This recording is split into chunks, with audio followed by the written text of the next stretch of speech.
नमस्कार दोस्तों, इस वक्त मैं बरेली के फरीदपुर कस्बे में हूँ।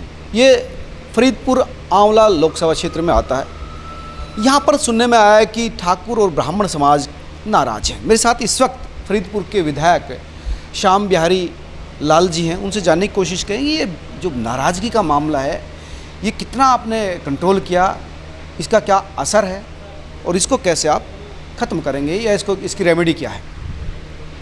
भारतीय जनता पार्टी के प्रत्याशी आदरणीय धर्मेंद्र कश्यप जी से कोई भी सामूहिक रूप से नाराज़ नहीं है। व्यक्तिगत नाराज़गी हो सकती है और सबसे बड़ी बात है कि भारतीय जनता पार्टी के यशस्वी प्रधानमंत्री माननीय नरेंद्र मोदी जी ने देश के हर वर्ग के लिए काम किया है।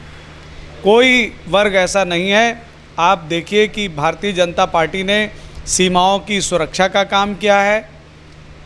तो आप दूसरा जो मूलभूत ढांचा की बात है तो मूलभूत ढांचे में हर गांव के लिए सड़क है, हर गांव के लिए बिजली है, हर गांव में पीने का स्वच्छ पानी है, बढ़िया स्कूल हैं, बढ़िया सफाई है, चिकित्सा की व्यवस्था है, आयुष्मान कार्ड है और सब ठीक है। जैसे मैंने लोगों से बात करी, सरकार से नाराज़गी नहीं है, ना मोदी से नाराज़गी है, ना योगी से नाराज़गी है, ना आपसे नाराज़गी है। विषय वो कह रहे हैं कि कई टिप्पणी ऐसी थी जो व्यक्तिगत एक कम्युनिटी को डिस्टर्ब कर रही थी या मतलब थोड़ा सा इनसिक्योर कर रही थी। ये विपक्षी माहौल बनाने की कोशिश करते हैं लेकिन वो कामयाब नहीं होंगे।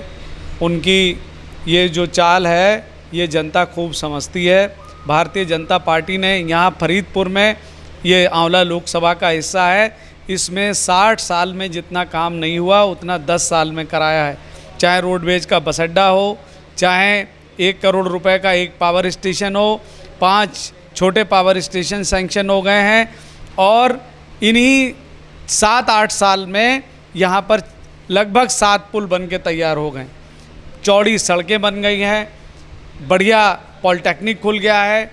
आज कोई भी परेशानी नहीं है। जो अपहरण का धंधा अभी शुरू ही नहीं हुआ, अड्डा आपने बना दिया है लेकिन वो चालू नहीं हुआ। चालू हो गया है, धीरे धीरे जो लोकल बसेस हैं वो आनी शुरू हो गई हैं। जब कोई नई शुरुआत होती है तो थोड़ा जो डिपार्टमेंट है वो भी धीरे धीरे काम करना शुरू करता है। सारी बसें यहाँ रुकेंगी, सारी बस अड्डा जनता के लिए बनाया गया है, उसमें कोई परेशानी की बात नहीं है। लेकिन इसी फरीदपुर में लोग शाम को घर से बाहर नहीं निकलते थे। इसी फरीदपुर में अपहरण की इंडस्ट्री चलती थी। इसी फरीदपुर में शाम होते ही किसी की मोटरसाइकिल, किसी की गाड़ी लूट जाती थी। लेकिन आज अमन चैन है, आज लोग सुखी हैं और माननीय धर्मेंद्र कश्यप जी का व्यवहार ऐसा है कि वो किसी को नाराज़ कर ही नहीं सकते। वो उनका मिलना जुलना, उनकी दोस्ती, उनका जो लहजा है वो बताता है कि वो कहते हैं कि वो अपनी कम्युनिटी को, कश्यपों को ज़्यादा प्राथमिकता देते हैं, दूसरों को नहीं देते। हाँ, तो इसीलिए भारतीय जनता पार्टी ने सदैव कोशिश की है कि सारी चीज़ें सबका साथ सबका विश्वास रहे, वो भी करते हैं। और इस तरीके के आरोप कम्युनिटी, चूँकि कम्युनिटी है तो कम्युनिटी पे आरोप लगते हैं। अब जैसे मैं यहाँ विधायक हूँ, मेरी कम्युनिटी नहीं है तो मुझ पे आरोप नहीं लगते, लेकिन छोटा मोटा मुझ पे भी लगता है। लेकिन ऐसा कुछ भी नहीं है। विकास बहुत हुआ है यहाँ पर। यहाँ हर आदमी इस बात को कह रहा है कि अगर कोई आदमी नाराज़ है लेकिन वोट कमल पर ही जाएगा। ठाकुर और ब्राह्मण को वोट बैंक माना जाता था, अगर उनमें नाराज़गी है तो ये तो दिक्कत का विषय है। कोई नाराज़ नहीं है, मेरी बात पे आप विश्वास करिए। ठाकुर और ब्राह्मण बिल्कुल भी नाराज़ नहीं है। 2-4 ऐसे लोग होते हैं समाज में जिनका काम ही है वो सिर्फ विरोध की बात जानते हैं, ना वो विकास की बात जानते हैं, ना वो देश के राष्ट्रवाद की बात जानते हैं, ना सांस्कृतिक पुनरुत्थान क्या है जानते हैं, ना मूलभूत ढांचा जानते हैं, ना सीमाओं की सुरक्षा से उन्हें कोई मतलब है। उन्हें केवल विरोध करना होता है और वो 2022 में भी विरोध कर रहे थे विधानसभा में, वो 2019 में भी विरोध कर रहे थे, वो उससे पूर्व में भी विरोध कर रहे थे। उनका काम विरोध करना है। लेकिन भारतीय जनता पार्टी यहाँ पर बम्पर वोटों से जीतेगी क्योंकि भारतीय जनता पार्टी का काम बोल रहा है, माननीय नरेंद्र मोदी जी का काम बोल रहा है, योगी जी का काम बोल रहा है और हम सब ने भी बहुत मेहनत की है। वो मेहनत रंग लाएगी। भारतीय जनता पार्टी यहाँ से जीत के यहाँ से जो समाजवादी पार्टी के मुख्य विपक्षी दल का जो प्रत्याशी है वो मौर्य कम्युनिटी से है। मौर्य भी बड़ी संख्या में है, मुस्लिम जनरली माना जाता है कि वो भी समाजवादी पार्टी के साथ रहते हैं, यादव भी, तो वो एक बड़ा जो वोट बैंक है वो एक बड़ी चुनौती तो है ही।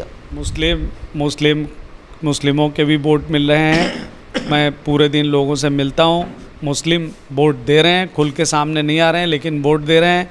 मौर्य समाज का 60 से 70% वोट भारतीय जनता पार्टी को मिलेगा। इस बात को सबने कन्फर्म किया। मौर्य भी दे रहे हैं, मौर्य दे रहे हैं, 70% मौर्य वोट दे रहा है इस फरीदपुर कॉन्स्टिट्यूंसी में। और जब रिजल्ट निकल जाए उसके बाद भी आपसे मुलाकात होगी और मैं आपको कन्फर्मेशन दे दूंगा, उस लिस्ट को दिखा दूंगा जिसमें आपको ताज्जुब होगा कि 60 से 70% वोट मौर्य मिलेगा। अच्छा, डाटा से बात कर रहे हैं आप? डाटा से बात कर रहे हैं। डाटा अभी तक उनकी हैबिट में है, वो राष्ट्रवादी सोच के व्यक्ति हैं सारे के सारे मौर्य, और भारतीय जनता पार्टी से जुड़े हुए लंबा अरसा हो गया है और वो जानते हैं कि वोट किसे देना चाहिए, क्योंकि देश के लिए वोटिंग होती है, प्रदेश के लिए वोटिंग होती है। ये कोई लोकल मुद्दों के चुनाव के लिए नहीं है, ये देश के अस्तित्व का सवाल है। रोजगार को लेकर सवाल है।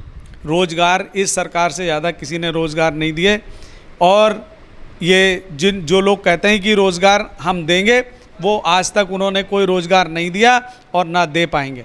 और जो आरक्षण की बात करते हैं, भारतीय जनता पार्टी के समय में आरक्षण भी बिल्कुल सुरक्षित है। अगर आरक्षण ख़त्म करने का काम किसी ने किया तो समाजवादी पार्टी ने किया, जब विधानसभा में पास कर दिया कि विश्वविद्यालयों में अनुसूचित जाति का आरक्षण को ख़त्म करने के लिए एक तरीका निकाल दिया, और कई सालों तक विश्वविद्यालयों में आरक्षण ना के बराबर रहा, और बाद में भारतीय जनता पार्टी ने एक अध्यादेश लाकर उसे ठीक किया। तो हर जगह हर चीज़ की रक्षा है, सब कुछ सही है, लेकिन अब विपक्ष के पास कोई मुद्दे नहीं है, हताश और निराश हैं। कुछ तो कहना है, कुछ तो बात रखने के लिए जनता के सामने कुछ तो कहना है, तो कोई ना कोई शगुफा बना के पेश करते हैं। कुछ नहीं तो ये है कि कैंडिडेट ने ऐसी बात की, कुछ नहीं तो भारतीय जनता पार्टी रोजगार नहीं दे रही है, लेकिन सच्चाई इससे कोसों दूर है।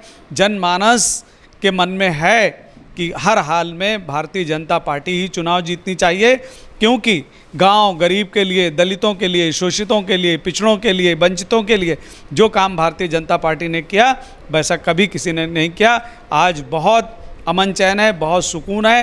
रात में निकल जाइए, दिन में निकल जाइए, बाबा का डंडा ऐसा है कि आज एक चौराहे पर किसी माता बहन के साथ कोई परेशानी हो तो अगले चौराहे पे घेर लिया जाता है।